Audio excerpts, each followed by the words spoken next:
Hello, this is Hayden Radeen of Island Spirit. This video is about day 2 through 7 of our week of repairs to our boat in Puerto Rico. Every day we would leave our little condo and head on into town, and we'd see these power lines on the side. We'd arrive at the boat and work on the destruction of the solar panels and the antennas. This is what it looked like on the first day and the second day until we started tearing it apart. And here we're real excited about this, Radeen. We're excited, 2 thumbs up, because we put the bimini frame back together ourselves. And we just lifted it up and we're able to bolt it back together. Weighed about, 50 to 60 pounds, and we got it back into position. We removed all our antennas that were broken, the Wi-Fi, AIS, and cellular antennas that were bent over. You can see the beautiful, nice Mustang car that Hertz gave us because they didn't have our car. And we're putting up the sunshades, keeping the sun off the boat. Here you can see we started to build the solar panel arrays back. We got the extra panel on the side. All the wiring is down, antennas are stripped off, and we are beginning the rebuild process.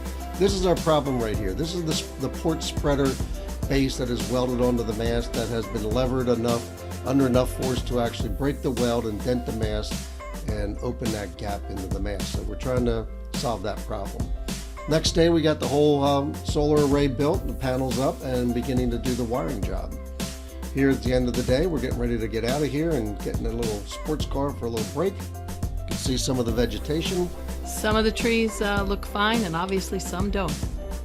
Puerto Rican flag is nice and strong there. The USA flag is all tattered. I thought that was interesting.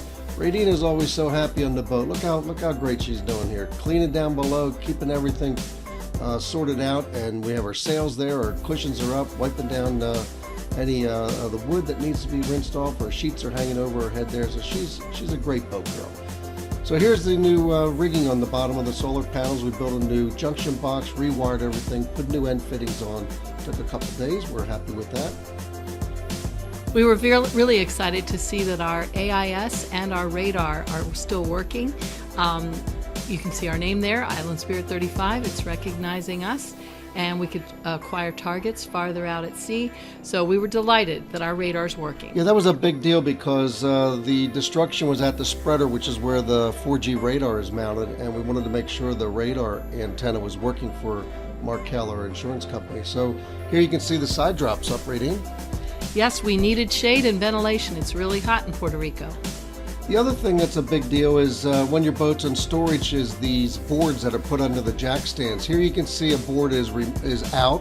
When these storms come through, the boat vibrates and the jack stand vibrates and the board moves. And if these boards come out from underneath the jack stands, that's usually what causes the boat to fall over.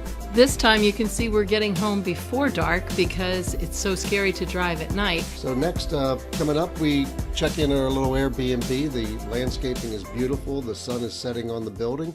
Beautiful place to stay. Next morning, driving into town. This is so typical, power poles falling over, power lines down. So we decided it was time to put the boat away, cover it back up because we need to resolve the broken mast, and no sense launching the boat until we get a resolution. So this is our old cover that was removed and cut off for the hurricane, and we found it and started putting it back onto the boat. So we covered the bow and started pulling the top piece back, hung the coolaroo down over the sides, and this is a 90% UV sunscreen. The next day, you can see we're looking bright and fresh, clean and cheerful in the morning, and back to the hot boat we go. Working on the cover, just keep on covering it up, and we just use zip ties, black zip ties, and stitch it together. This fabric is amazing. It does not tear. Every day it would rain in the middle of the afternoon because of the heat of the day, and this is a typical view of the boatyard. About 90-degree temperature, about 90-degree humidity.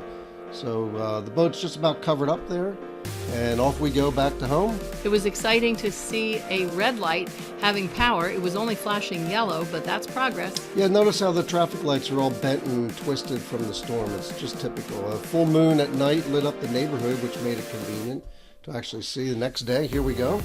The next day, we were able to go to the town of Siba and donate the gifts that we had brought with us, including solar showers. Yeah, we brought some solar showers. Here's me introducing the attendant to one of these solar lights. He wasn't aware of how these worked, and we gave 10 of these solar lights away and some water buckets. And here's Radeen with... We gave away a life straw. This is Josh Diaz, who's a government official in the town of Seba. We have a couple life straws we gave away, a couple water buckets. Back to the boat, finish off the cover, wrap it up. It's hot. We're soaking wet, sweating. Radeen is down below finishing off, cleaning up the boat, and pretty much wrap up the boat. And this is how we left it. It's sitting here like this until we have a resolution on what to do. Get in our nice little sports car. Thank you, Hertz, with the little Island Packet sticker we stuck on there. And off we go to the airport. These are the Hertz attendants at the San Juan airport. The woman in the front is named Ida. She's the one who gave us the blue Mustang. So it was fun to see her again and meet her colleague, Yasma. And then off to the airport, where we waited in the A line for baggage inspection to make sure we weren't bringing any food back in. Jetted out of San Juan. That is what San Juan looks like, heading out to sea from the airplane, and fly red-eye flight, land in Philly at 6 a.m. and it's time for what? It's time for breakfast. All the restaurants were closed at the San Juan airport the evening before, and so we were delighted to hit Gino's. Welcome to Philly. Welcome to Philly. Thanks a lot for following along. Please like and follow our videos.